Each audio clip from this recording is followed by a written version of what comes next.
വാഹനത്തിൽ പെർമിറ്റുകളും ഡ്രൈവർമാരുടെ ലൈസൻസുകളും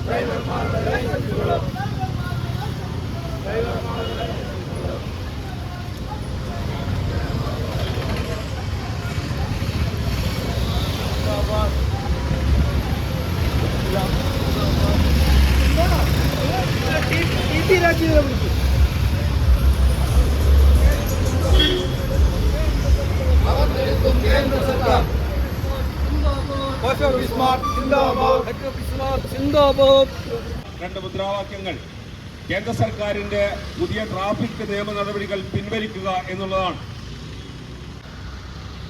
എല്ലാ ഏരിയകൾക്ക് കീഴിലും CITU നേതൃത്വത്തിൽ ഇതുപോലെ കേന്ദ്ര സർക്കാർ ചെയ്യുക എന്ന നടപടിയിലേക്ക് ഏറ്റവും തെറ്റായ വിധത്തിലുള്ള തൊഴിലാളികളെ ദ്രോഹിക്കുന്ന ട്രാഫിക് ഗതാഗത നിയമങ്ങളുമായി ബന്ധപ്പെട്ടുകൊണ്ട് കേന്ദ്ര സർക്കാർ നേരത്തെ ഈ നിയമം പാസാക്കാൻ പാടില്ല എന്ന് പറഞ്ഞുകൊണ്ട് ഇന്ത്യ രാജ്യത്തെ ഗതാഗത മേഖലയിലെ തൊഴിലാളികൾ ആകെ ഒന്നിച്ചു നിന്നുകൊണ്ട് വലിയ സമരമാണെന്ന് നടത്തിയത്. ആ സമരത്തിൽ പണിമുടക്കിൽ മോട്ടോർ മേഖലയിലെ തൊഴിലാളികൾ മാത്രമല്ല, ഈ വ്യവസായ മേഖലയിലെ ലക്ഷക്കണക്കായ ഉടമകളും മോട്ടോർ വാഹന ഡിപ്പാർട്ട്മെന്റിലെ ജീവനക്കാരും എല്ലാം അടങ്ങുന്ന ഈ മേഖലയുമായി ബന്ധപ്പെട്ട അതിവിപുലമായ വിഭാഗം അണിനിരന്ന രണ്ട് പണിമുടക്ക് നമ്മുടെ രാജ്യത്ത് നടത്തിയിട്ടുണ്ട്. ആ പണിമുടക്കിലൂടെ ഉന്നയിച്ച പ്രതിഷേധങ്ങളെല്ലാം അവഗണിച്ച് തള്ളിക്കൊണ്ടാണ് ശബ്ദ വോട്ടോടുകൂടി ഇന്ത്യ രാജ്യത്തെ പാർലമെന്റ് ഈ നിയമം പാസാക്കി, രാജ്യസഭയും പാസാക്കിയത്.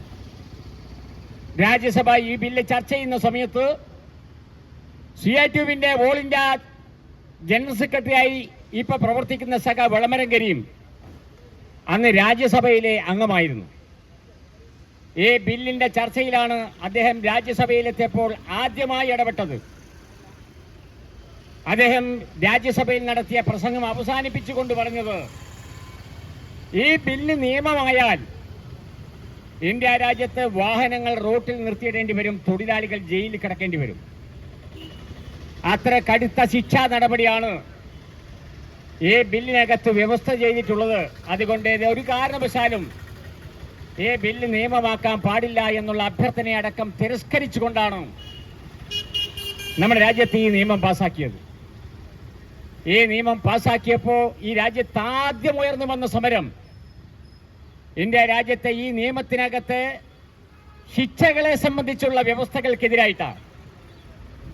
നമ്മുടെ രാജ്യത്തെ മോട്ടോർ വാഹന നിയമം ലംഘിച്ചു കഴിഞ്ഞാൽ കടുത്ത ശിക്ഷാ നടപടിയാണ് ഈ ബില്ലിനകത്ത് നിയമത്തിനകത്ത് വ്യവസ്ഥ ചെയ്തിട്ടുള്ളത്. ഇത് നടപ്പിലാക്കാൻ ആരംഭിച്ചപ്പോൾ ഒറീസയിലെ ഓട്ടോ ടാക്സി മേഖലയിലെ തൊഴിലാളികൾ വാഹനം റോട്ടിലിട്ട് അതിശക്തമായ പ്രതിഷേധം രേഖപ്പെടുത്തി. ആ പ്രതിഷേധത്തിന്റെ ഭാഗമായി ഒറീസ ഗവൺമെന്റ് ഒരു തീരുമാനമെടുത്തു, ഈ ശിക്ഷാ നിയമം ഒറീസയിൽ നടപ്പിലാക്കില്ല എന്ന്. തമിഴ്നാട്ടിൽ ഈ നിയമത്തിലെ ശിക്ഷാവിധിക്കെതിരായിട്ട് വലിയ സമരം ഉയർന്നു വന്നു അവിടുത്തെ ഓട്ടോ ടാക്സി മേഖലയിലെ തൊഴിലാളികൾ.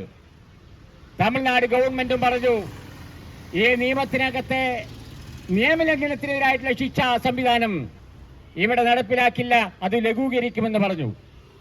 ഇന്ത്യ രാജ്യത്തെ മുഴുവൻ സംസ്ഥാനങ്ങളിലും ഈ ശിക്ഷക്കെതിരായിട്ടുള്ള ശക്തമായ സമരങ്ങൾ അവിടെയൊക്കെ ഉയർന്നു വന്നതിന്റെ പശ്ചാത്തലത്തിൽ ഈ രാജ്യത്തൊരു സ്ഥലത്തും ആ നിയമത്തിനകത്തുള്ള ശിക്ഷ നടപ്പിലാക്കാൻ കഴിയാതിരുന്നു എന്നുള്ളതാണ് ഒരു വസ്തുത.